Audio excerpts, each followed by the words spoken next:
In the world of real estate, every property holds a story, a history with memories, lives, and sometimes secrets.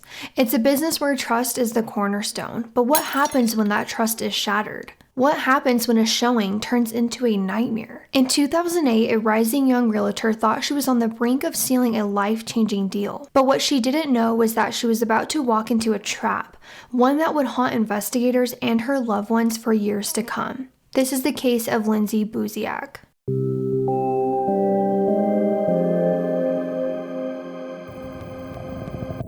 Hi everyone, welcome back to True Crime List with me, Alyssa. If you are new, welcome. Glad you could join. So this case has got to be every real estate agent's worst nightmare. I mean, as you will see, it seems like Lindsay was just going through with a potential $1 million client. I mean, for some, this could be life-changing money for them. But despite Lindsay's apprehensions about these potential clients, it would end up resulting in an absolute nightmare. So let's get into it. Lindsay was born on November 2nd, 1983 in Victoria, British Columbia, Canada to her parents Jeff Buziak and Evelyn Rettmeyer. Her mother was a stay-at-home mom and her father worked as a real estate agent. 3 years after Lindsay was born, her parents would end up having another daughter, Sarah, in 1986. Since a young girl, Lindsay was full of joy and very sociable, although there were times where she would get timid and cling to her mother. Also, at a young age, Lindsay enjoyed all things fashion, and on one occasion she asked her mom for grape bubblegum because it would match her purple dress that she was wearing.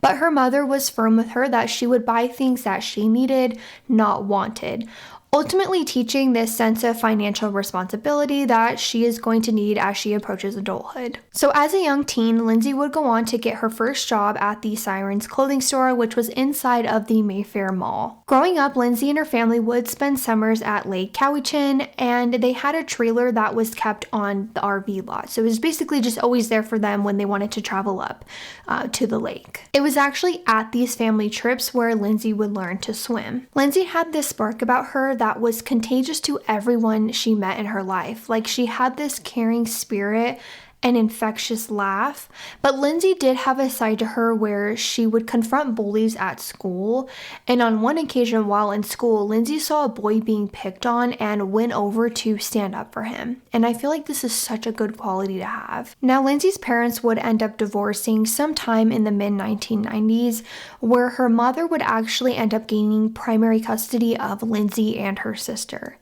A few years later, in the early 2000s, her father would move to Calgary, Alberta, and stayed there ever since. When Lindsay turned 18, roughly around 2001, she would start dating a guy by the name of Matt McDuff, but it was said that they had a stormy relationship. Not entirely sure what all that entails, but Matt denied ever being physically violent in their relationship, but they did end up dating until about 2006, so roughly 5 years, which is an extensive amount of time. Like, it wasn't just like a little fling. When it came time for Lindsay to figure out what she wanted to do for a career, she found herself enrolling at the UBC Sauder School of Business Real Estate Trading Services program, essentially wanting to follow in her father's footsteps. In 2005, Lindsay was attending a real estate workshop when she would run into a guy by the name of Jason Zallo, who she knew from around town but never actually met until now. In June of 2006, Lindsay would pass her real estate exam, becoming a licensed agent in the Greater Victoria.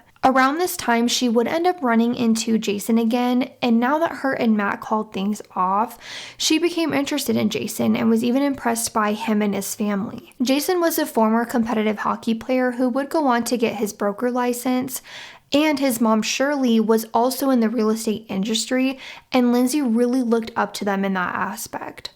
Eventually, Lindsay would go on to join Remax Camosun Realty, which was the same brokerage that Jason and his mom was employed at. Shortly after joining Remax, Lindsay was involved in 8 property transactions that equated to $3.2 million. I mean, she was thriving with this brokerage. As her and Jason's relationship progressed, they would move into a 1-bedroom condo in the Inner Harbor that was owned by Jason's family. Although everything at this point might seem near perfect, Lindsay would visit her father in December of 2007 and mention to her dad that Jason did not have the same ambition as her.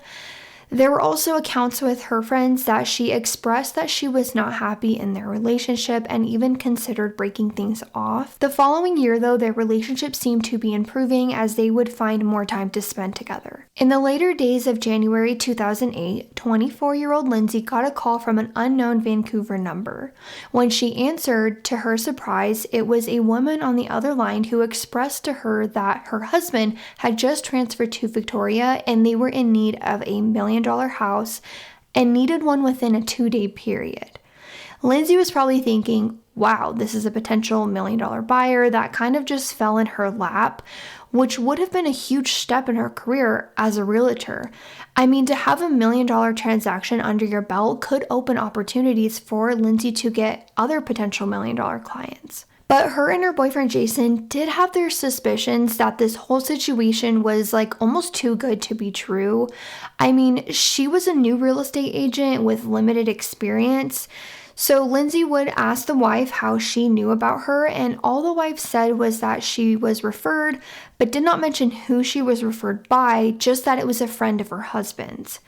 And since referrals are a huge part of a realtor's business, Lindsay wanted to make sure she thanked this person, so she would end up calling around to ask her other clients, but no one knew anything about this couple. Yet Lindsay would still stay in contact with this buyer, where she would exchange something along the lines of like 10 more phone calls with this person over the following days. Conversations would include a plan for Lindsay to show the buyers a couple of listings that were vacant and new, with at least 3 bedrooms, 3 baths, and with a separate area for a housekeeper, per their request. On February 1st, they would get on another call where Lindsay would provide an address for a house she wanted to show them on 1701 De Sosa, which she nicknamed the Gordon Head House.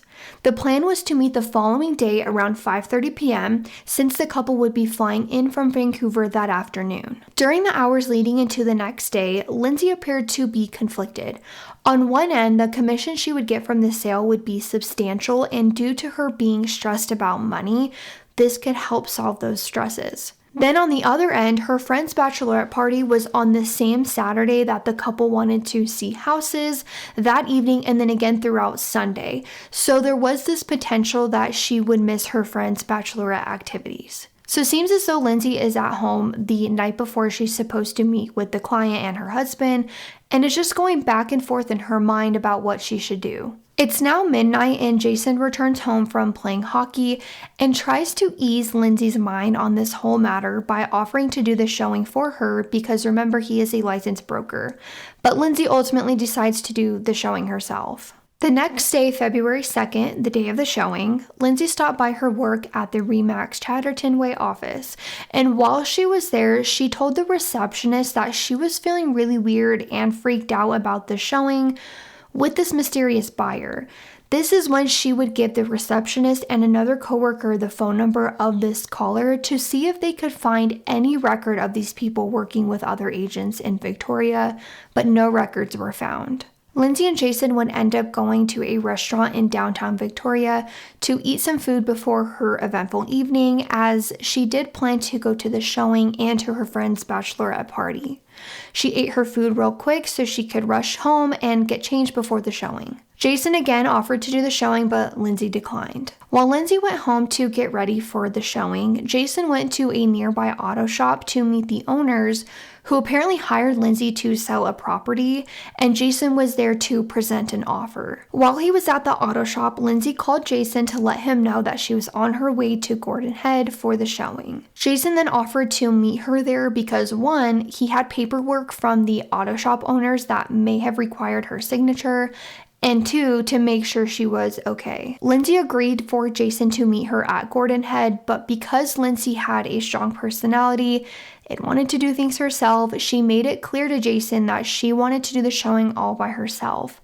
So Jason respected her wishes, and the plan was for Lindsay to do the showing, and Jason would be nearby waiting for her to be finished. Shortly after he got off the phone with Lindsay, Jason received another call from one of his friends, Cohen, who he had dinner plans with that evening.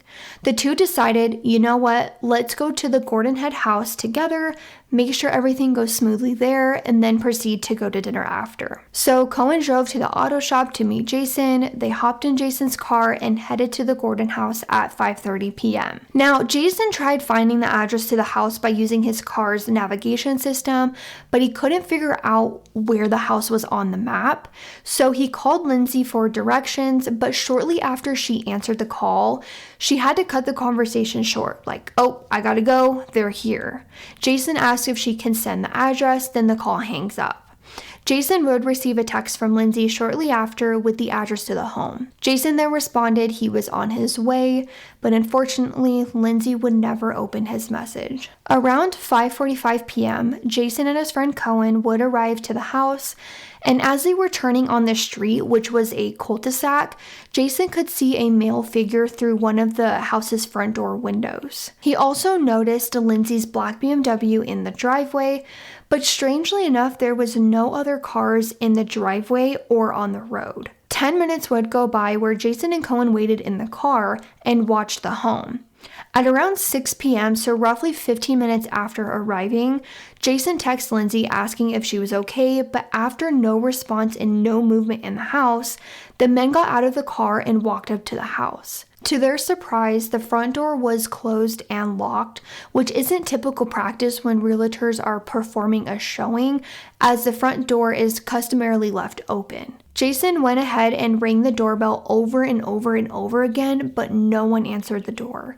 They went around to the back of the house to look for a basement entrance, but with no luck on being able to enter the home, they went back around to the front of the house and started peering through the windows where he would see Lindsay's heels that she had taken off before walking through the house. At this point, Jason noticed that the for sale sign on the lawn had the office number of the listing agent and tried to call. But since it was after office hours, Jason called his mom to get the listing agent's direct phone number, who was one of Lindsay's colleagues, to see if they knew the passcode for the garage. Despite his efforts, Jason was not able to get a response from the listing agent, so at about 6:05, he called 911 and voiced his concerns. Once he got off the phone with police, Jason noticed that there was an enclosed patio on the side of the house. As Jason and his friend peered over the fence, they noticed the back door was now open. In a frantic panic, Jason helped boost his friend Cohen over the fence, in which Cohen ran through the inside of the house and unlocked the front door. As Jason and Cohen began searching the home for Lindsay, Cohen took the role of covering the first floor, while Jason ran upstairs to cover the second floor. Upon arriving to the top of the stairs, he would notice a trail of bloody footprints found on the staircase. This is where Jason would find Lindsay in the master bedroom that was located at the top of the stairs, lying in a pool of blood. He immediately yelled to Cohen to come here, and this is when Cohen would now call 911 at 6:11 p.m. In the meantime, Jason was checking Lindsay's arm for a pulse and tried to perform CPR, but unfortunately it was too late. When Saanich police arrived to the Gordon Head house, they started checking the house to see if anyone else was inside. They even brought a canine unit to see if the police dog could pick up a scent, but they had no luck. And this partly could be due to the contaminated movements of the police officers and the first responders. Jason and Cohen was then taken to the police station for an interview. Lindsay never wrote this person's name down or told anyone. All police could find was that she assigned the number to a nickname called $1 Million. What's also strange is that Lindsay told her father, Jeff, that the woman she was speaking to had a Mexican-like accent, as if she was faking the accent. The phone used to call Lindsay was a prepaid phone purchased at a convenience store that was registered to a fake name of Paulo Rodriguez. Based on phone tower data, police also found that the phone traveled to the island by the British Columbia ferries, and oddly enough was only used to contact Lindsay and nobody else. Police believe that when Lindsay provided the address, the caller could have used MapQuest to become familiar with the area and plan an escape route. According to a witness, the woman appeared to be Caucasian, 35 to 40 years old, with shorter blonde hair, wearing a bizarrely memorable dress, and the man was also Caucasian, about 6 feet tall, with brown hair, wearing a classy brown jacket that fell below his waist. To the witness, it appeared that Lindsay did not know this couple since they shook hands upon arrival. According to police documents, it was determined that Lindsay was attacked between 5:38 to 5:41 p.m. when her BlackBerry phone made an accidental call to a friend that Lindsay was not regularly in contact with, which resulted in a muffled voicemail message. This information was later confirmed when the coroner put her time of death at 5:40 p.m., which would have been 5 minutes before Jason and Cohen arrived to the home. So there's kind of this speculation that when Jason and Cohen arrived and they saw the male figure in the window, it possibly could have been at that point. That was when they had original plans to leave out of the front door. Lindsay's autopsy would reveal that her cause of death was due to blood loss from multiple stab wounds. The report indicated that she was stabbed more than 40 times and had no defensive wounds, which suggests that she was initially stabbed from behind. There were also no signs of a robbery or assault, so none of Lindsay's belongings were stolen. Police believe that when Jason and Cohen pulled up to the house, it freaked the couple out and prompted them to flee on foot out of the back door. Companies such as Facebook, Bell Canada, and Rogers were forced to turn over information via production orders, and during this investigation into Lindsay's online activity, police found that there were missing chat messages on her laptop, but it was not determined when the files had been deleted. On Facebook, which was fairly new at the time, police also found that from January 24th, 2008 to February 3rd, 2008, so 2 weeks before her death to 1 day after her death, there were no messages from any of her friends, which police found unusual given that Lindsay had a pattern of daily Facebook activity. So although it's strange that she was not messaging on her Facebook during this time frame, it's not clear what was responsible for this change in activity.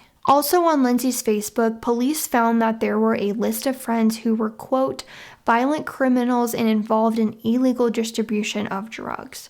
Now, in the police documents, these so-called criminal Facebook friends' names are redacted, but the Saanich police did initially believe that they could have maybe played a role in her death. This is due to a 4-day trip Lindsay took to Calgary the previous year in December 2007, where she would go visit her father.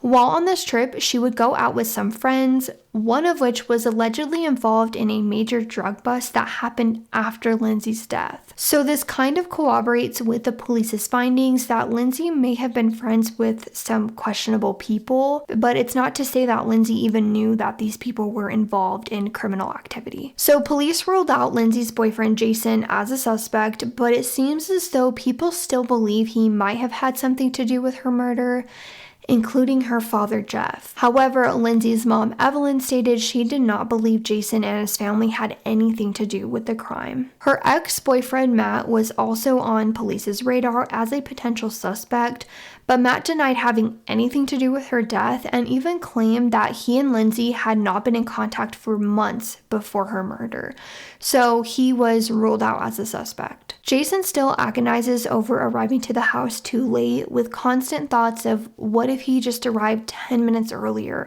or went in with her, would she still be alive? He even believes that police wasted time and resources by waiting hours to interview him and Cohen when they should have had many vehicles out searching for these people right away. But Jason would ultimately cooperate with investigators by turning over his phone and his laptop and even took a polygraph test. He also went back to the house and filmed a reenactment of how him and Cohen discovered Lindsay. Over a decade later, Jason still denies ever having to do with her death, but again, Lindsay's father Jeff just did not seem to believe this. He claims that Jason showed no signs of grief following the murder, but Lindsay's sister Sarah told reporters that he was sad, confused, and hurt. In 2012, Jeff would end up making a blog post that stated he found a letter that Lindsay left for him where she explains that she saw something she shouldn't have, but this letter has yet to be publicly surfaced. And even Lindsay's mom, Evelyn, recanted this statement, stating Lindsay never told her or any of her friends that she, quote, saw something. But it's a bit confusing because there's talk out there that Jeff, her father, is kind of at the root of a bunch of misinformation regarding Lindsay's case and topics that surround it. So I don't know, maybe we just need to approach what we hear with a grain of salt unless there's evidence to support it. Because Jeff told Evelyn that he turned this letter over to police, but when she followed up with police, they told her they never received it. But Jeff states he will continue to fight for justice until his last breath. I mean, he has basically lost everything from his house, cars, his job, in pursuit to find justice. Several years later, Lindsay's case still remains open as police and even the public try to find the people involved in her murder. Even Dr. Phil, a TV psychologist, interviewed her father Jeff in hopes to shed light on Lindsay's case and get answers. But her case still remains open, and the Saanich Police Department did post on their website back in 2021 that they have established a new task force of investigators to take a fresh look at the case, and that the FBI is also assisting in the investigation. So there are some theories out there. One in particular suggests that these people who killed Lindsay were in the same type of business as her, but there was no evidence to suggest that this was true, other than the fact that the apparent use of commission was used as a lure. There's also still theories that Jason and his family were involved, but again, the police, Lindsay's mom and sister, have came out publicly stating that they had nothing to do with it. And Jason stated this could be because he is, quote, an easy target. But the last theory I'm going to cover has to do with the drug bust I had mentioned earlier. It's theorized that Lindsay may have been falsely identified as someone that gave police information on the drug operation. So when Lindsay went on the trip to Calgary to visit her father, a few weeks after she left, Calgary police raided a home that was essentially the start of a year-long investigation, nicknamed as Operation High Noon. During this investigation, 80 kilograms of cocaine worth $8 million was seized, making it the largest ever cocaine bust in Alberta history at the time. But no evidence has been found that Lindsay was connected to this bust, and multiple people claim that she was not a drug user and even had an anti-drug stance. However, it was found that when Lindsay returned home from visiting her father, she visited a Facebook page of a relative of someone that was involved with the drug operation and even tried to contact this person by phone, but it's not clear what was said on the call, why she even called him, or why she was even on his Facebook site. So it seems like a ton of speculation has been going on over the years when it comes to Lindsay's case. But now that we have advancements in technology and science, I hope connections can be made to these criminals and Lindsay's family can get closure. I mean, at this point, I really do not know what the odds would be for someone to come forward. I do hope that one day justice can be served for Lindsay and her family, and my heart definitely goes out to everyone involved in Lindsay's life as they continue to find the people that are responsible for her death. But let's not forget that Lindsay's life, impact, and story matter. So that is it for today's case. You will have to let me know what you think in the comments below. Like, do you think any of these theories could be true? But please, as always, be safe out there and have a wonderful rest of your week. Bye.